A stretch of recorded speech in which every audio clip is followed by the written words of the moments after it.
Še morda kakšno vprašanje za državnega sekretarja? Ja, če bi mogli na drugo temo. Ne bi širili svojo interpelacijo? Ne.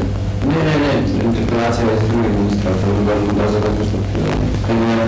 Gospod Šircev, kako je kaj izhaja z entertainment za delovščino? Oziroma, ali se morda na tem področju izven očeh, mislim, da ni na očeh javnosti, da se morda kaj dogaja, da ne boste dogovarjali naprej? Jaz mislim, da za Haras Entertainment sta tukaj potrebna seveda dva partnerja, ki ne bi tukaj sklenila sporazum. Če se bosta glede tega dogovorila, to je slovenska pravna oseba in tuja pravna oseba.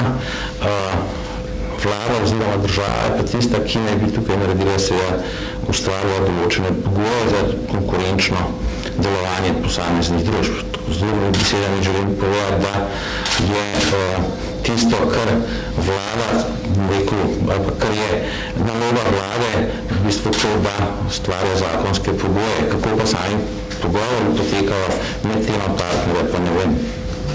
Vlada je bila zelo zagreta, da bi se čulo dogovora, oziroma je bila že pripravljena zakonske omeniti. Me zanima, da ste tudi vlade malo začudeni, da zdaj v bistvu zaradi tega reakcije javnosti ni šlo. Vsakeč vlada o tem ni razpravljala, ne v preteklosti, ne danes, in tako da ne bi širili preveč teme, ker so nekateri novinarji že malce živčni, ker bi to zadevo vlečemo. Izvolite. Ranjeno takšno število določati v zakonu, kot ga imamo sedaj, to je 45, pa brez potrebnih analiz. Zmanjšuje se tudi število koncesionarjev, oziroma predlog, da se zmanjša število koncesionarjev za tako imenovano koncesijo A, se pravi za igralništvo, in razpored, da se uvaja tako imenovane koncesije, oziroma predlog je, da ne bi se uvedla koncesija C, ki pa je izključno povezana z turizmom in kjer govorimo seveda tudi že o mejinih, ki so tukaj določeni. Če govorimo seveda o tem, potem je intenca Ministrstva za finance razvidna iz teh zakonov.